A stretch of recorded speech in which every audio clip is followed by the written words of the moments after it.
नमस्कार मित्रांनो, SOC classes take मध्ये आपलं स्वागत आहे। इयत्ता 7वी सामान्य विज्ञान प्रकरण 9 ते म्हणजे उष्णता आपण बघत आहे आणि या प्रकरणाचा हा भाग 2 आहे। भाग 1 जर तुम्हाला बघायचा असेल तर त्याची लिंक व्हिडिओच्या डिस्क्रिप्शन मध्ये दिली आहे।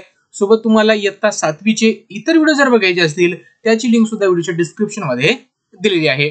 मित्रांनो, जर तुम्ही आमच्या चॅनलला सबस्क्राइब केलं नसेल तर सर्वात अगोदर आमच्या चॅनलला सबस्क्राइब करा आणि या व्हिडिओला लाईक आणि शेअर करायला विसरू नका। चला तर सुरुवात करूया। तर बघा मित्रांनो, पेज नंबर आहे 61 आणि 61 पेज नंबर वरचा आपलं सुरू आहे। त्याच्या अगोदरचा भाग आपण व्हिडिओ 1 मध्ये बघितलेला आहे। जरा डोके चालू मध्ये आपला एक प्रश्न विचारलेला आहे, उन्हाळ्यात पांढरे तर हिवाळ्यात गडद किंवा काळ्या रंगाचे कपडे का वापरतात। बघा मित्रांनो, सर्वात अगोदर या दोघांचं आपण कारण शोधूया। बघा, आता जे पांढरे कपडे असतात मित्रांनो किंवा जे पांढरा रंग असतो, ठीक आहे, पांढरा रंग असतो किंवा जे पांढरे कपडे असतात ते काय करतात, उष्णता शोषून घेत नाहीत। बघा काय करतात, ते उष्णता शोषून घेत नाहीत। उष्णता शोषून न घेतल्यामुळे काय होईल, उन्हाळ्यामध्ये आपलं शरीर थंड ठेवण्यासाठी पांढरे कपडे आपल्याला मदत करत असतात। आणि जो काळा कलर असतो किंवा गडद काळा रंग असतो हे काय करतात, उष्णता शोषून घेतात। ठीक आहे, उष्णता शोषून घेतल्यामुळे काय होते, आपलं शरीर उष्ण बनते। मग जर हिवाळ्यात जर आपण काळ्या रंगाचे कपडे घातले तर आपलं शरीर उष्ण ठेवण्यासाठी, गरम ठेवण्यासाठी मदत होते। म्हणजे आपण काय करू शकतो, उन्हाळ्यामध्ये गरमीपासून संरक्षण होते जर पांढरे कपडे घातले तर, आणि हिवाळ्यामध्ये जर आपण काळे कपडे घातले तर थंडीपासून आपलं रक्षण होते। तर त्यासाठी आपण काय करत असतो, उन्हाळ्यात पांढरे कपडे आणि हिवाळ्यात आपण काळे कपडे घालत असतो। ठीक आहे, तुम्हाला या गोष्टी समजल्या असतील। आता बघा काय बघायचं आहे, उष्णतेमुळे स्थायू पदार्थाचे होणारे प्रसरण व आकुंचन। बघा मित्रांनो, आता प्रसरण आणि आकुंचन आपल्याला इथं बघायचं आहे। आता बघा मित्रांनो, तुम्हाला एक गोष्ट माहिती असेल, कुठल्याही पदार्थाला ज्यावेळेस आपण उष्णता देतो म्हणजे ज्यावेळेस त्याला आपण गरम करतो त्यावेळेस काय होतं, त्याच्यामध्ये प्रसरण तो पावत असतो। काय करत असतो, प्रसरण पावतो, आणि ज्यावेळेस त्याला आपण थंड करतो त्याचं आकुंचन होते। बघा कशा प्रकारे। आता तुम्हाला काय करायचं आहे, एक धातूचे कडे घ्यायचे, ठीक आहे, एक धातूचा गोळा अशा प्रकारचे घ्या की गोळा कड्यातून जेमतेम पार होईल, म्हणजे त्याचं माप एकदम फेसोफेस असलं पाहिजे। गोळा तापवा व तो कड्यातून आत जातो का ते पहा। आता गोळा आपण तापवला, ठीक आहे, अगोदर तो फेसोफेस जायचा, पण ज्यावेळेस आपण त्याला तापवलं तो प्रसरण पावला, म्हणजे थोडासा त्याच्यामध्ये फुगीरपणा आला। ठीक आहे, त्याच्यामुळे काय होईल, तो गोळा ह्या कशामधून, या कड्यामधून जाणार नाही। म्हणजे आपण उष्णता दिली त्यामुळं तो गोळा आहे त्याचं प्रसरण झालेलं आहे। नंतर काय करा, या गोळ्याला तुम्ही थंड करा, या गोळ्याला काय करा, थंड करा। थंड केल्यानंतर तो गोळा या कड्यामधून निघून जाईल।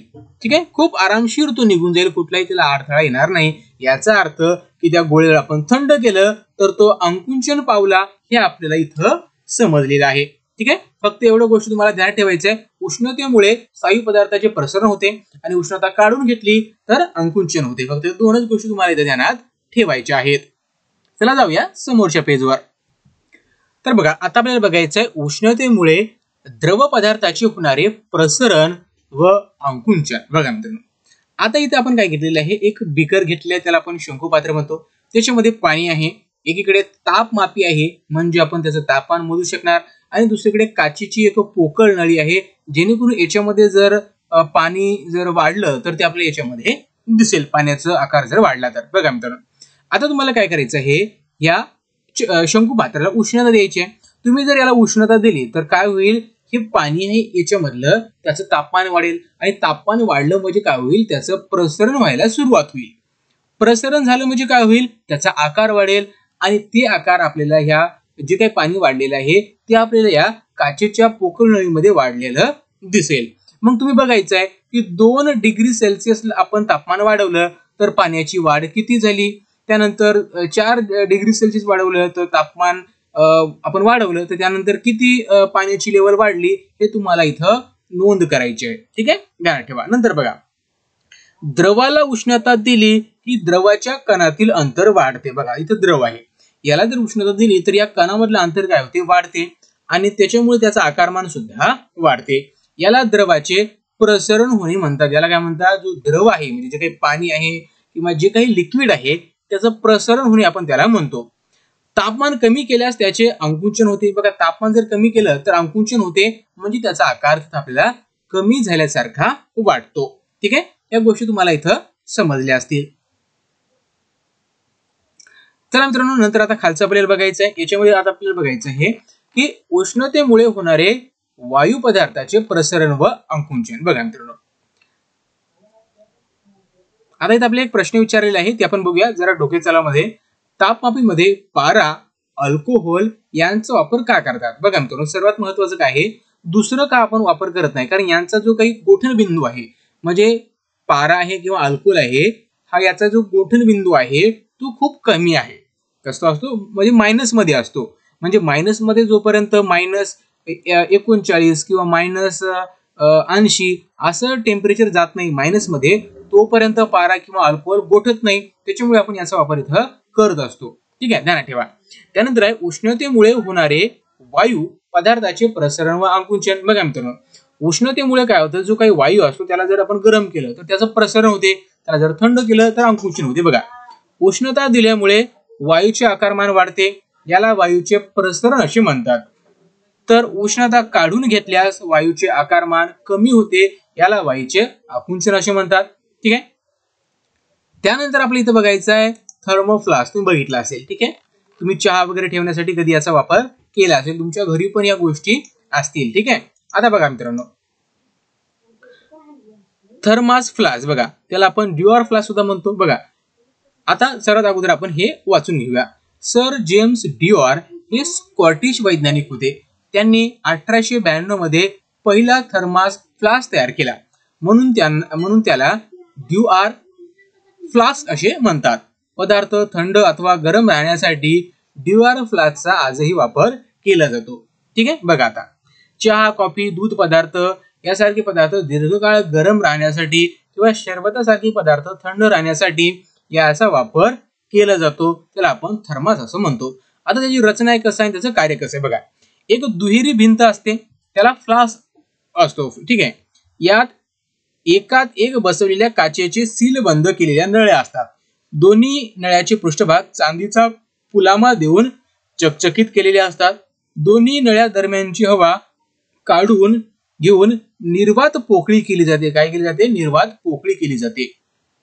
ठीक आहे, नळ्याच्या बाहेर संरक्षक भरणी धातू किंवा प्लास्टिकची असते.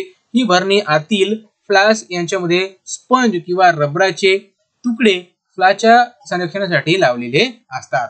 आता तुम्हाला या सगळ्या गोष्टी समजतील कधी? ज्यावेळेस तुम्ही त्या फ्लास्कची आकृती पाहाल किंवा त्याचं रचना कशी आहे हे तुम्ही पाहाल. चला बघा, आता हा आपला फ्लास्क बघा कशा प्रकारे आहे. जर फ्लास्क जर आपण बघितला मित्रांनो, तर बघा त्याच्यामध्ये हे भाग जसं तुम्हाला ही आहे पोकळी, ही काय आहे? पोकळी आहे, जी पांढऱ्या कलर दिसते ही आहे पोकळी. ते आणि त्याच्यावर चांदीचा पुलामा दिलेला आहे. ठीक आहे, चांदीचा दिलेला काचेचा पृष्ठभाग आहे, त्याच्यावर चांदीचा मुलामा दिलेला आहे. काय दिलेला आहे? मुलामा. का दिलेला आहे? कारण जी आतील जी काही उष्णता आहे, ज्यावेळेस ती इथून बाहेर निघेल तेव्हा त्या चांदीच्या पृष्ठभागावर प्रारण होऊन ती पुन्हा आतमध्ये येईल, म्हणजे बाहेर जाणार नाही. त्याच्यामध्ये स्प्रिंग असतात. स्प्रिंग कशामध्ये?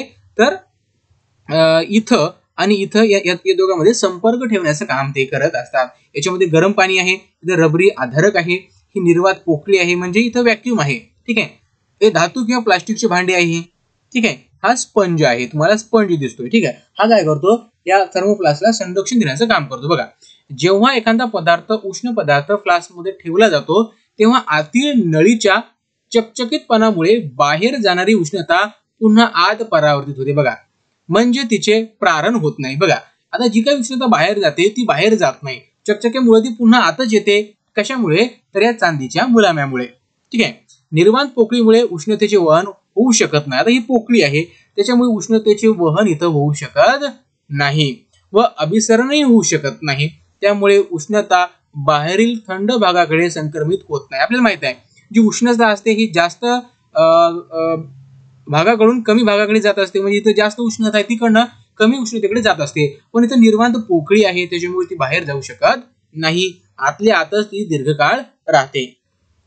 तर ही थोडी उष्णता वरील झाकणाच्या बाजूकडून व काचेतून होणाऱ्या अल्पवहनामुळे बाहेर येतच असते. बघा इथं जो काचाचा भाग आहे किंवा इथं जो काही भाग लागलेला आहे इथं पोकळी नाही, त्याच्यामुळे इथून तर उष्णता आपली थोडीशी वाया जाणारच. त्यामुळे 2-3 तासानंतर सुद्धा आतील पदार्थ तेवढाच उष्ण राहतो, पण त्याचं काही प्रमाणामध्ये थोडंसं कमी होतो. म्हणजे बघा जर आपण चहा आणला, चहाचं टेम्परेचर बघितलं आपण तर खूप जास्त होतं, ठीक आहे 30-40 डिग्री सेल्सिअस होतं, आणि नंतर 2-3 तासांनी बघितलं तर थोडं कमी होईल, 25 होईल, 20 होईल, ठीक आहे. पण तेवढा काही फरक त्याच्यामध्ये आपल्याला पाहायला मिळत नाही. त्यानंतर माहिती मिळवण्यामध्ये आपल्याला दिलं आहे थर्मोवेअर म्हणजे काय. बघा मित्रांनो, थर्मोवेअर म्हणजे काय.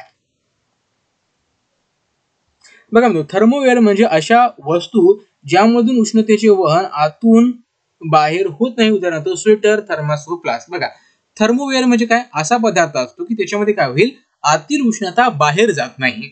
आतील उष्णता बाहेर जात नाही. उदाहरणार्थ काय आहे तर स्वेटर, बरोबर आहे स्वेटर. त्यानंतर आहे थर्मास, त्यानंतर काय आहे थर्मास आहे. त्यानंतर फ्लास्क आहे, ठीक आहे ध्यानात ठेवा. आणि मित्रांनो हा स्वाध्याय आपण पुढच्या व्हिडिओमध्ये बघणार आहे. त्यासाठी आताच आमच्या चॅनलला सबस्क्राईब करा आणि या व्हिडिओला लाईक आणि शेअर करायला विसरू नका.